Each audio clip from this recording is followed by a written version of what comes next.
Welcome back to the Tacenda Capital podcast, where we decode global market shifts, investment strategies, and how smart money moves in uncertain times. I'm Alban Jerome, your guide to what's happening, where capital flows, and how you can position yourselves ahead of the curve.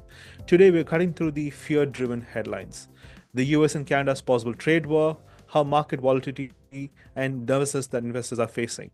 But the question is, should you be panicking or should you be seeing a gold mine? If there's one person who knows how to make money when others see a crisis, it's my co-host and investment veteran, Ajay Malhotra. Ajay, over to you.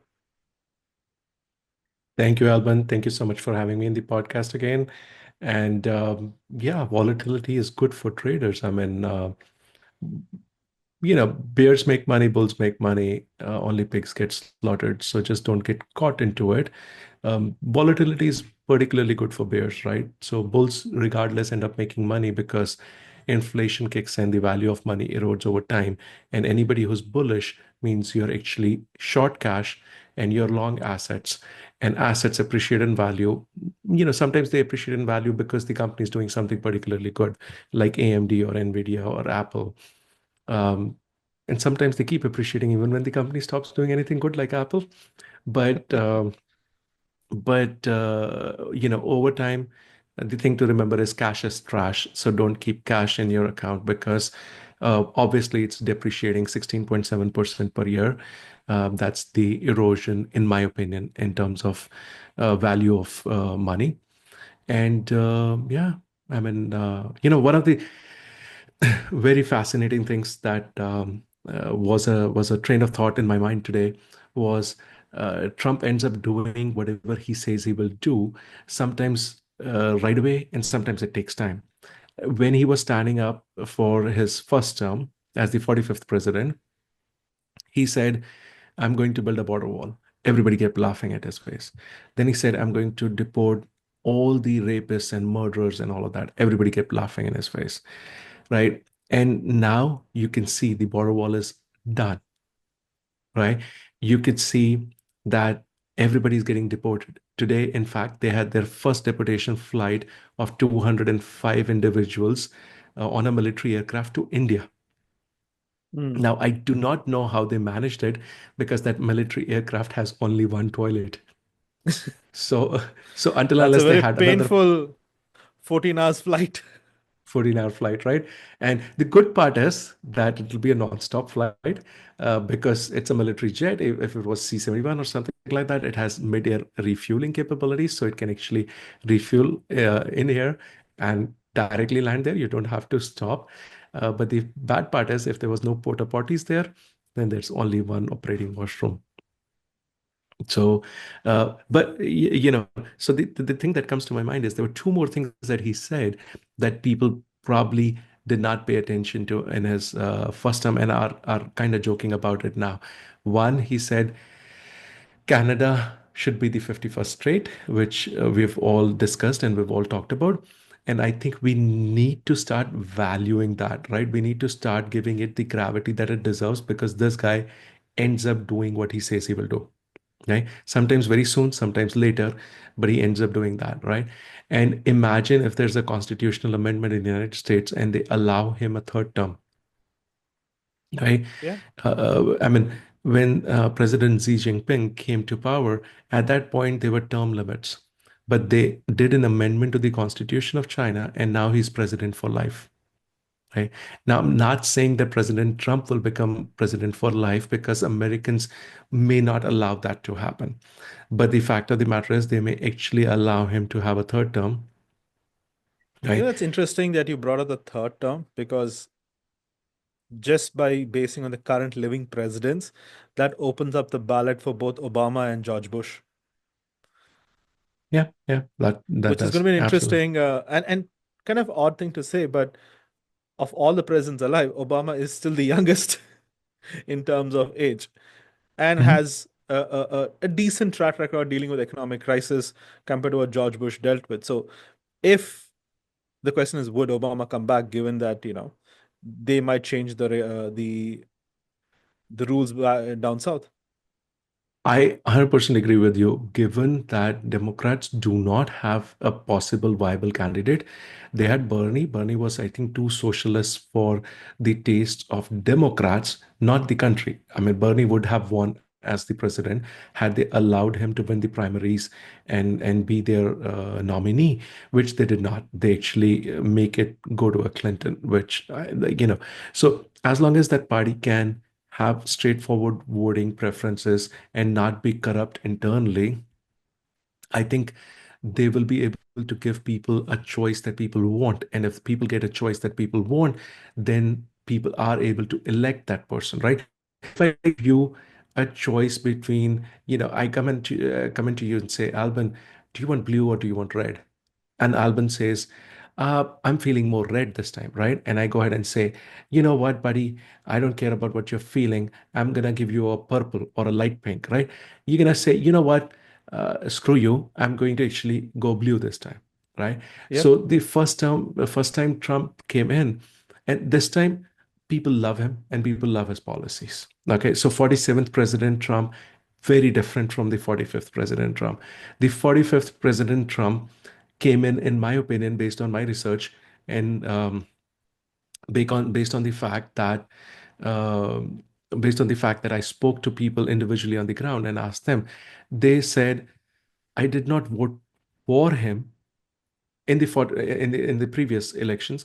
I I did voted not against vote Hillary. for him. I voted against Hillary, right? So that Yes. happened is because people always wanted to vote blue or red, and they were on the blue side. They were not given a choice of blue or red. They were actually given orange, and they said, "I want to pick blue, but you're messing with me."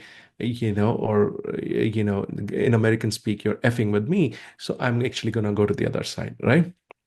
Absolutely. So And I think you have a very valid point. Sometimes in politics, it's not about who you want to support, it's who you also want to oppose. exactly. Pain to human beings, and this is how casinos run on, right? Almost every investor knows this, that a loss to human beings is 75% more. So it's 175. So if I take 100 away from you and I give you an option to make 100, you will put in 75% more effort to prevent that loss than to make that gain, right? So yeah, I mean, that's where it stands. But coming back to our point, right? So our point is that Donald Trump talked about 51st state right now, and I don't think it's happening right now. I don't think it's happening in the next 3 4 years, but I think we should not take it out of our mind, because maybe another term that Donald Trump gets as a third extension, or maybe Barron Trump comes in, as the 50th president or something like that, and and there's credible threat from Russia or something like that. I think some form of union could potentially happen. Okay, so let's not discount it at this point. And the other thing that Donald Trump said, which was very important, is he said, "I don't know. We are on 0% interest. Why are we not issuing 100-year bonds?" Right? Today, the debt service ratio for United States is so high because the debt amount is so high. Mm. Okay. So they're spending over $1 trillion a year just to service their own debt, which is basically, if you think of it, the Federal Reserve actually creates that debt into existence. That debt is then bought over by the banks or intermediaries, right? And then goes over to the federal government, or in some cases gets bought out by external parties like China, Russia, sovereign wealth funds, whatever, and then gets lent to the American government to spend wastefully. Hmm. Right? And then on top of that, so firstly it got created into existence, then it got through many hands, then it was given to the government to spend wastefully, and then the government says, now I'm going to take your tax dollars and I'm going to spend that to pay the interest on this thing, which was actually created virtually at some time. Well, isn't that the irony? I mean, that a lot of times people who don't understand how the economic levers move are just assuming that the US is printing money and that's the unwiseness, but it's actually creating a cycle of depreciating returns for them. I mean, a lot of times they're not even realizing that because they react emotionally, they're actually not moving the right opportunities. From what you just said, they are becoming the bagman. if I can use They're that term. becoming the bag holders, Bag right? Some holders, yeah. bagmen or bag women, they're becoming the bag holders. The way to look at inflation is it does not happen on a day-to-day basis, but it's the biggest goddamn tax that you pay. Okay. Mm, The 20-30% tax that you're paying, you can see that. This thing hits you and completely F's you up. So, broadly speaking, one should factor in that every 10 years, your money becomes 10% its worth. that's true. I mean, and if you think about it, this is something you were saying a bit earlier as well, right? You can't keep money as it is because you are literally bleeding it as sitting as cash. You have to either be investing it or you need to be shorting it, or you had to keep your money moving because money doesn't really work for you as savings, as liquidity. It's just an expense waiting to happen because the value of money has Cash is already. trash. Yes, Absolutely. cash is trash. The very simple cash is trash. You will lose 16.7% of it every year, which means you're losing about, 1 point some percentage, close to, 1.5% if you want to visualize it every month. So do Where does that not 16 percentage come from, Ajay, that you kept repeating a couple of times? Absolutely. So, we did our internal research to look at not things that are on technology curve and thereby have an ability to increase productivity and thereby be de-inflationary, right? So you take those things out because, you're not investing in headsets. You're not investing in TVs, right? That's not investment grade.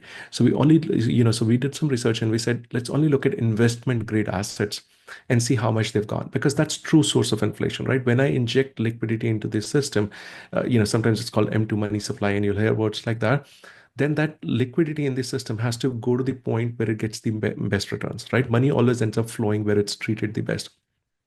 So they go into assets where the asset actually is absorbing that liquidity.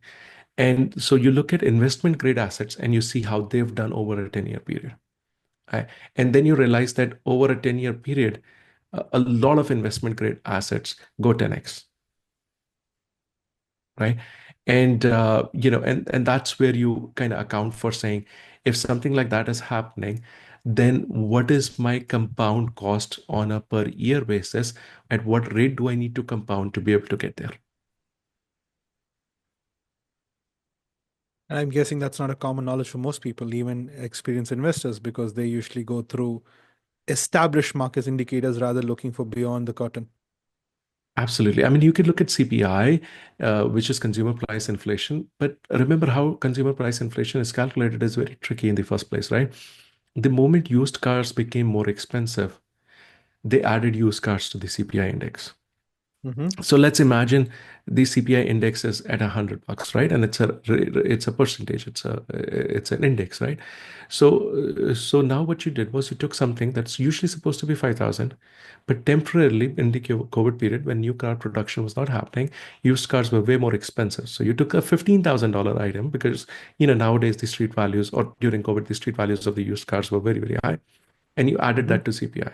So when you added that to CPI, then in a year or two, as the new supply of cars comes in, you will notice that the price of a used car again drops down to 5,000, right? Yes, that's So true.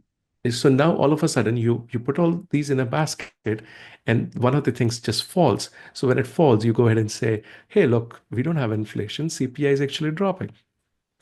That Right? is true. I mean, I remember during COVID, my cousin sold her used car in the US and she said she made $500 profit. And this car, mind you, was already, I think, pre-used couple of times and she had used it for a good 3 years. And she used to drive quite a bit.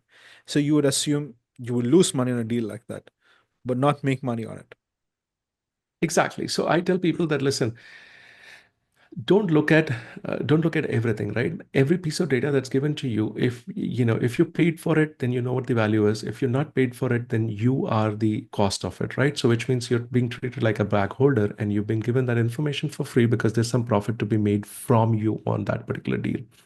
So if you look at it that way, then you go ahead and say, uh, if they're telling me all of this information for free, what's in it for them? Right? And what's in Exactly. it and what's in it for them is their ability to go ahead and print more money and take care of their costs. And sometimes printing money is required, right? So imagine if we were all trading on gold and we were not trading on paper dollars. then Mm-hmm. there's not enough gold in the system to be able to do all the transactions, Yes, right? and that's the advantage, right? With gold, you already are because it takes resources and time to create more gold, to extract more gold from the ground. There's a cost to it. Whereas when you're just printing money, it is a very minimalist cost to the value of the money that you're printing. Exactly, exactly. So, but that's about where it came from.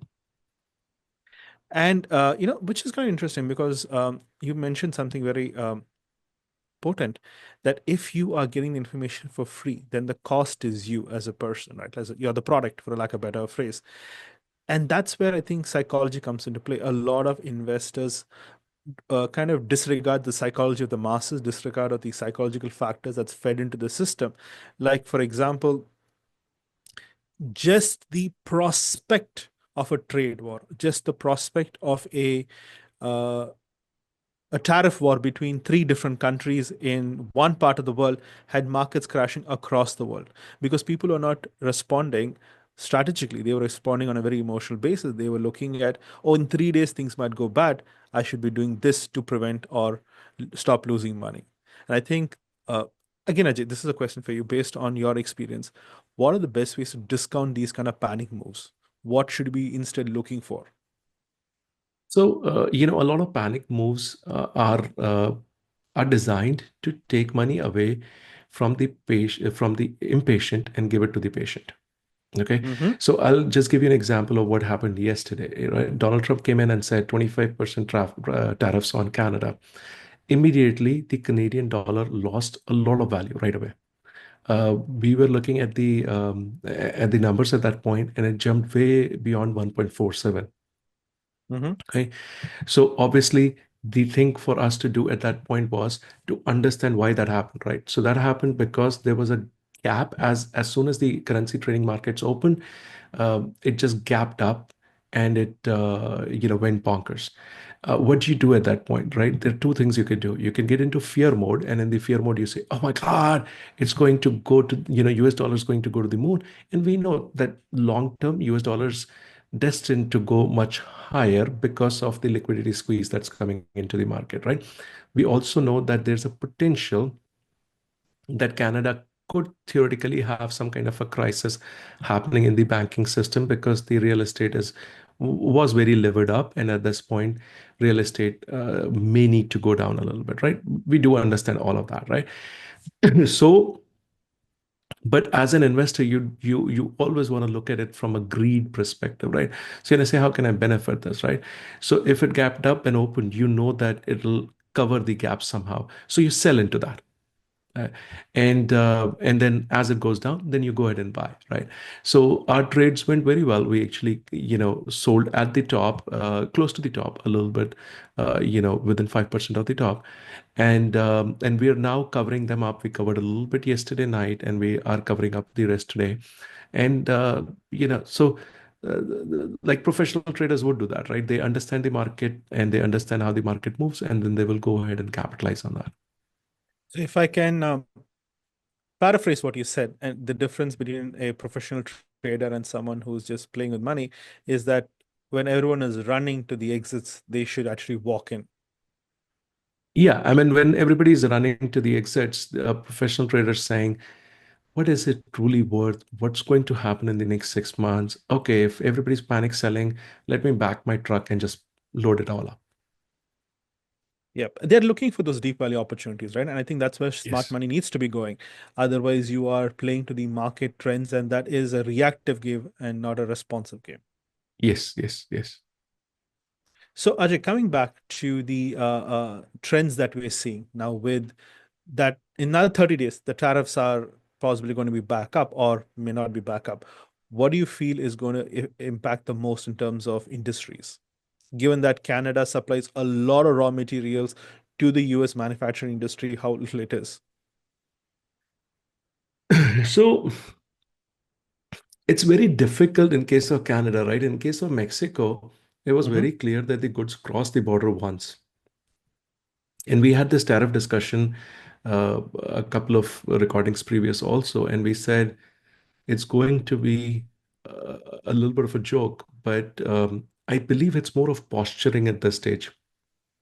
Okay. Donald Trump said, I'm going to do this. They're saying, we'll do this. But sorry, Ganesh, you're going to have to take that out. So I believe it's a lot of posturing at this stage. Donald Trump saying, I'm going to apply tariffs. Canada is saying, I'll apply tariffs to counter those tariffs. Two things that I think need to be clear to both the parties. And I think that clarity is there, but there's just a lot of posturing at this stage. Number Mm-hmm. one clarity that needs to be there for United States is that Canada is their biggest trading partner. How they treat Canada is going to be visible to everybody in the market, right? And at that point, they'll go ahead and say, holy mother of God, your best trading partner, your next door neighbor like this, I don't think I want to be your friend. Right? And Henry Kissinger, we've discussed this once before too. Henry Kissinger said this that, being an enemy of the United States could be harmful for you, but being a But it's friend of the fatal. United States is always fatal. So, so I think that's something that the United States has to consider, right? And the posturing has to change. Now, one of the things that the world knows about the United States is that it flip-flops every 4 years. Correct. So a lot of time you just hunker down and you bear those 4 years, and then once those 4 years are gone, then you get the other side of it. Now, you know, with Canada, it becomes very tricky because there are a lot of car components, there are a lot of parts that just crisscross.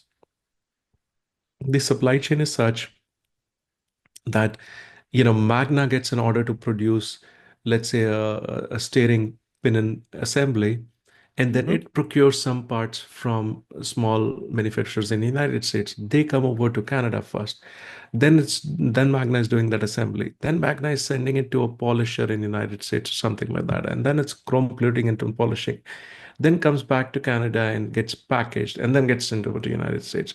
Because, from a trucking perspective, it's just so easy to truck them back and forth, back and forth. Yeah. I think it puts incredible pressure on those kind of manufacturers.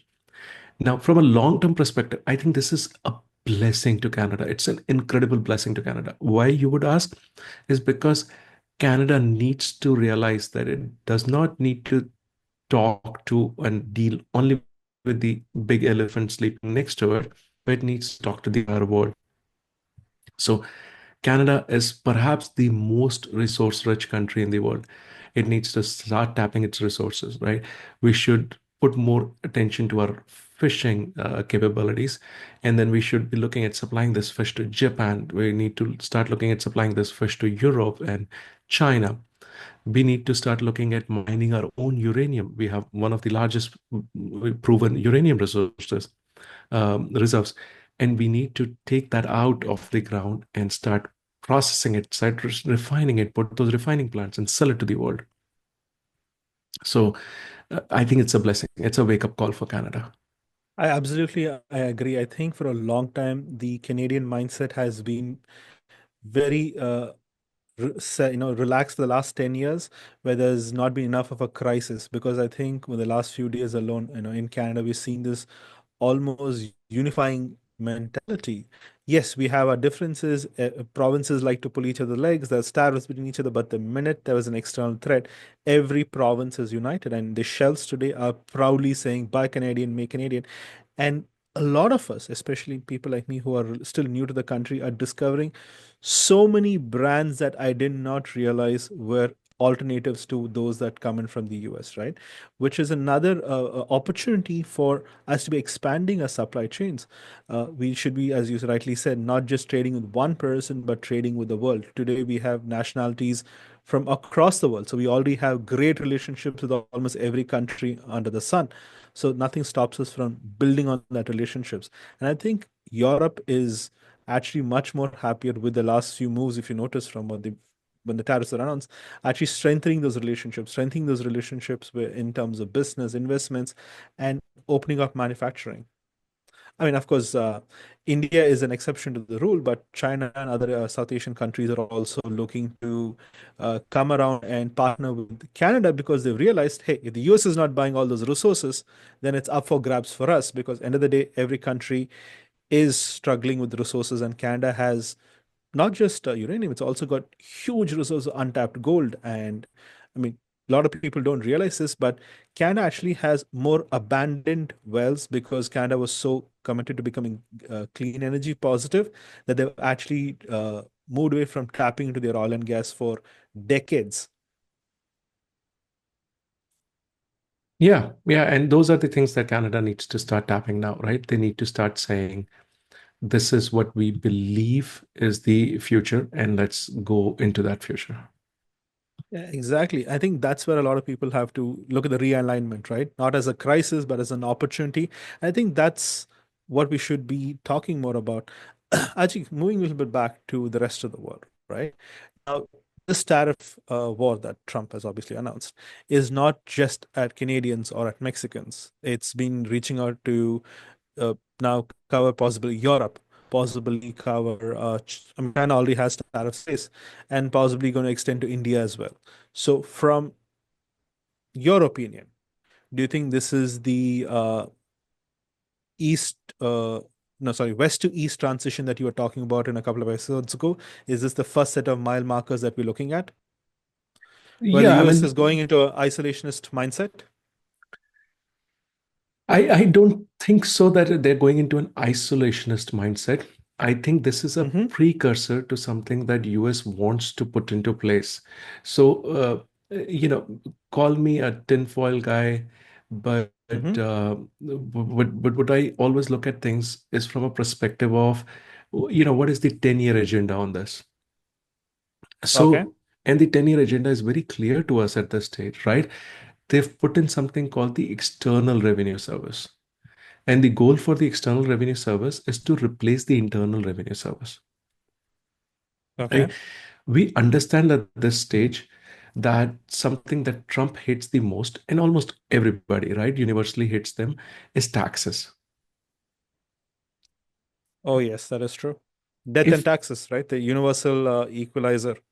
yeah, so if External Revenue Service is able to produce revenue, and the other thing that just got announced today is a sovereign wealth fund creation for United States.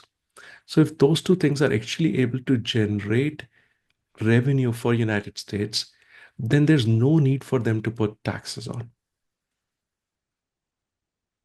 right?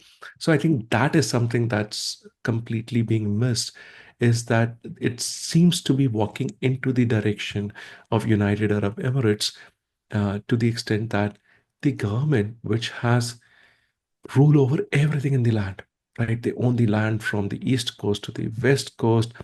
They have the ability to license or de-license anything. They should be productive rather than destructive. So a government that actually creates value for its citizen is a productive government. A government that just takes from you, whether it be 5%, 10%, 20%, 50%, is a destructive government because it's taking value that you've generated and destroying it. So I think one of the undercurrents that I find very positive for United States is the sovereign wealth fund creation and the concept of the External Revenue Service, because now the government's saying, I need to be profitable, I need to create money. So I'm not in the business of destroying wealth created by my citizens, but I'm in the business of creating wealth. Absolutely. And I think that is going to be a very positive indicator. I mean, we still have yet to see the modernization moves that they're doing. I mean, if you've been following the news, everybody's talking about how Elon now has literally the keys to the kingdom, right? He's controlling the Treasury Department, he's controlling the expenses. Maybe this is the long-term goals to unify the payment systems, unify the bureaucratic bleeding that's going on, and then move all the revenues from traditional tax-based systems to licensing to technology patents. Because today, US still holds, correct me wrong if I'm Jay, most of the global technology, and everybody who is anything wants to come to the US exactly for that reason. So do you think that's going to become like a outsourcing thing that they're going to do? I don't think that the outsourcing of the patents, in my opinion, Mm-hmm. are the job of mafia, right? Because what you do in a All right. patent is, y- I don't think patents help humanity. Okay. Okay. And that's perhaps why Tesla decided to open source all their patents. Mm-hmm.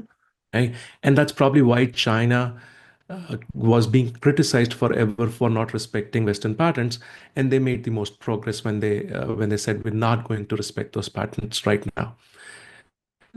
Patents are a mechanism of extracting value where somebody else is creating value. They're a concept of generating rents. So, the only people who benefit from a patent are not the entrepreneurs. Okay, people go ahead and say, oh, if I can't patent this drug, I will not spend money on R&D. Nobody. You don't spend money on R&D or not spend money on R&D based on whether you can get it patented or not.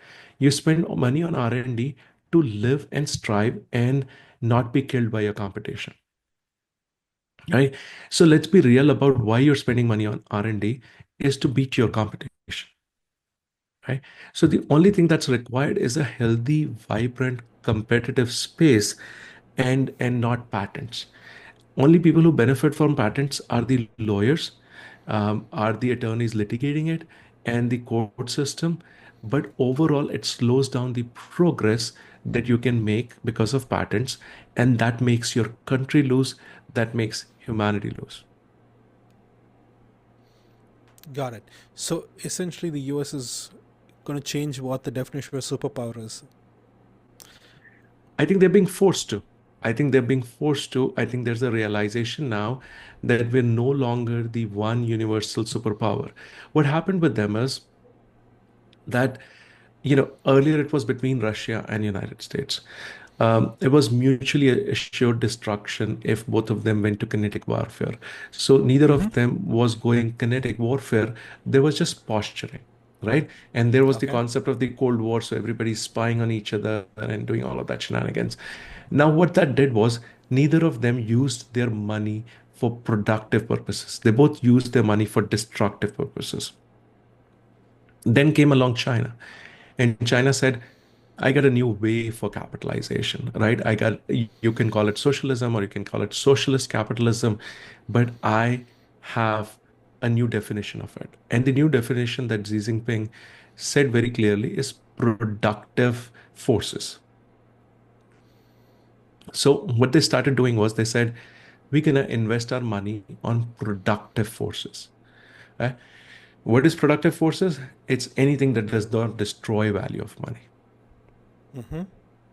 So if let's say you're doing something and you're genuinely earning $100, I take a tax out of you for $40. What am I doing? I'm destroying that, right? Now if I take that tax of $40 and I'm spying on Russia and I keep spying on Russia for 50 years and nothing really comes out of it, what did I do? I destroyed that $40, right? And now I took $40 from you every year for 50 years. That entire value got destroyed. What did China do in the contrary? Right? In the last 12 years, they built an entire high-speed rail network over tens of thousands of kilometers all over the country, right? And extensive metro networks in every major city. Right? Beijing has about 800 and some stations and just a little shy of 1,000 kilometers of subway. So does Shanghai. I think one of those cities has 828, the other has 826 metro stations, right? And just shy of 1,000 kilometers of metro train tracks.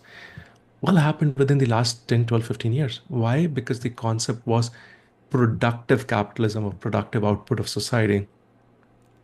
They tend to call it productive forces. And instead, on the Western front, our goal was how can I file patents and stop you from doing it? Mm. Right? Every time I take a dollar from a researcher's pocket and put it into a lawyer's pocket, what's happening is a lawyer's not creating value, right? A lawyer's basically capitalizing on the value. So it's a zero-sum game at that point, right? No, that's very true. And I think A very, very valid point also is that it creates unnecessary gatekeepers. It also creates massive barriers for progress. Today, the US has put a lot of restrictions on what kind of technology can be sold to other people, which means by that very thought process, they are creating these boundaries in which innovation should grow rather than opening up the market for. I mean, everyone likes to talk about how DeepSeek literally ruined OpenAI for a few weeks. I mean, such the conversation still going on, but what they're not realizing is they had to become innovative because these limitations were not giving them access to the latest technology. So patents, trade agreements, all of them are today barriers to the world moving forward as a whole. It's another form of colonization, if I can use that word. Yeah, and rent extraction, right? Like late stage economies tend to have a lot of rent extraction happening. Now, what rent extraction does is it takes money away from productive forces of society and gives it over to people who just want to capitalize on yours, right? Like imagine, Alban, if I, if there's, I'm gonna wait for a second. It said my network is unstable. Okay, Ganesh, you'll probably have to cut this part out. So coming back to it. So imagine, Alvin, if you're making $100 today, right? And let's say I taxed you 35%. That's 35 bucks gone, right? Now you have 65 bucks left. Now out of 65 bucks, every dollar that you spend, I end up charging you another 10% sales tax, right? So, and imagine that you have a saving rate of let's say 5% or 10%. So let's take that out. But the rest of the 55 bucks that you're spending, I'm taking 10% off that. You lost another $5 there. Right. So all of a sudden you're making 100, you're left with 50. The rest 50 I destroyed because I took them as taxes from you. Okay. And with those So at this point, I'm taxes, bleeding value, I'm bleeding money, and I'm not even realizing exactly. it. And you're not realizing. Now, if I took those 50 bucks from you, right, which is 50% of that, and remember, this is not all of it. So I'll cover the all of it in the next few minutes. But if I took this money from you and I use this money to build roads, to build train networks, how an economy grows is when people are more interconnected, True. right? So if I allow a marketplace to happen, right, as Middle Easterns say, souk, right?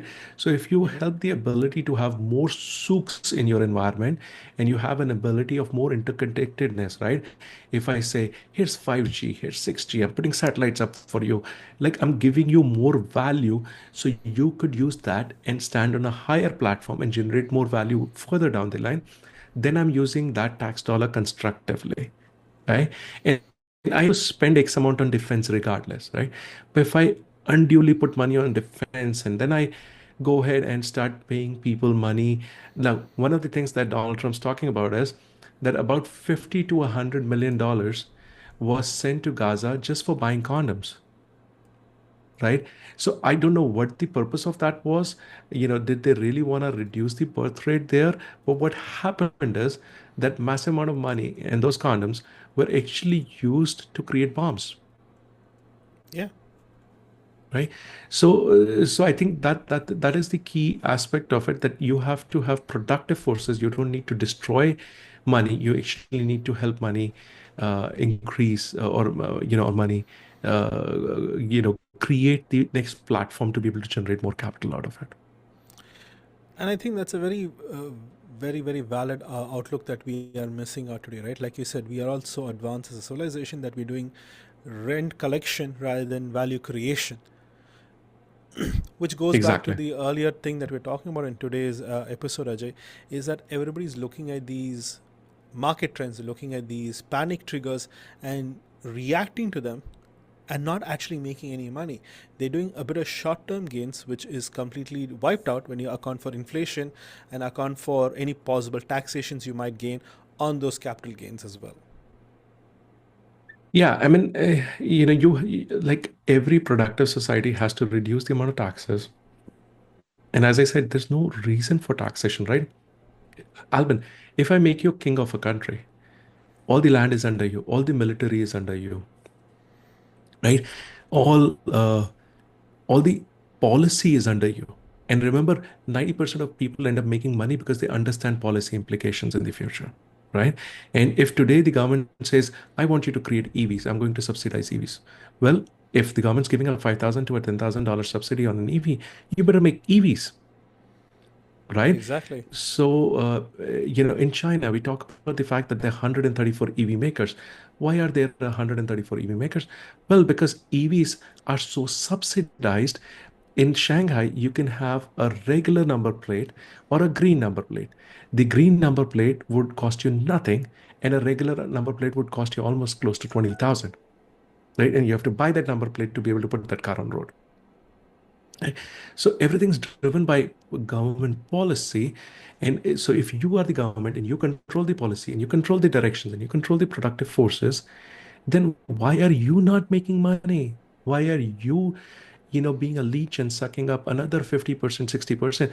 In case of Canada, it's worse, right? I mean, you first have that exorbitant amount of tax. And in case of Europe also, right? Then Yeah. there's X amount of tax that's put by regulation. Then the X amount of tax put by sales taxes or VAT in case of Europe. And then you have to pay very high rents for very expensive property that you're buying close to where you find employment, right? So when you account for all of that, you're like, oh my God, I'm making $100,000.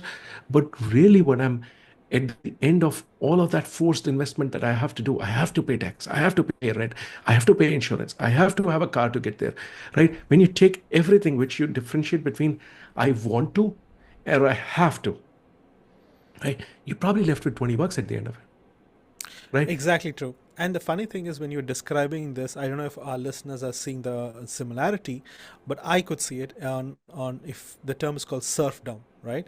Where serfs used to literally rent the land from a feudal lord, then work on the land and give a big portion of their agriculture proceeds to the landlord, and they would literally end up with scraps. The guys who made the wealth never really earned the wealth.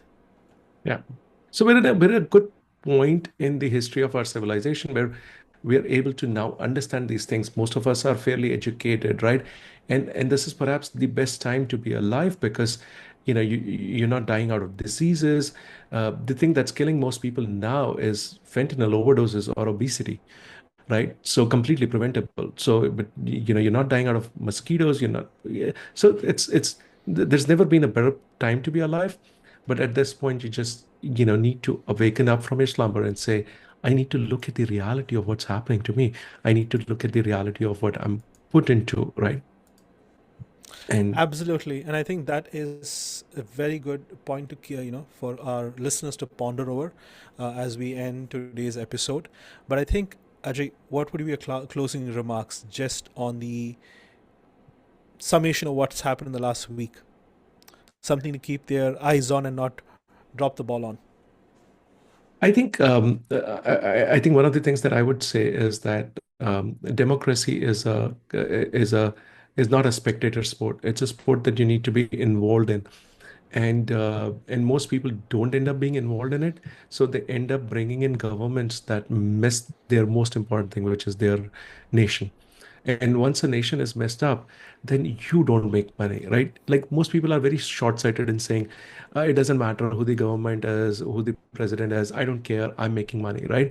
And yes, quite truly, you're making money not because of president or anything like that, but the fact is that, at one point in time, America and Pakistan were the same.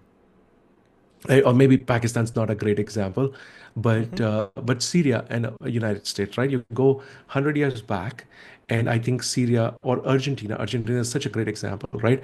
You go 50, 60 years back, Argentina was more richer than the United States, Mm-hmm. right? And look at what's happened today, right? Now, 30 years back, United States was way more richer than any other country, and especially China. Look at what's happened now. So I think our mindset needs to change from the next week and the next day to 10 years down the line, because that's very important, right? Because that is like, that's the rising tide that can lift every boat, or it's an incoming tsunami that'll wipe you out, right? And no matter if you have a bigger boat or a smaller boat, once a tsunami comes, it wipes you out. Absolutely. And on those very, very strong words, and I think it's a very powerful image to keep in mind. Thank you, everybody who's tuned in to listen to us today. As always, it's lovely talking to you, Ajay, and thank you for sharing your pearls of wisdom with us. Very welcome, Alban. Such a pleasure to be here.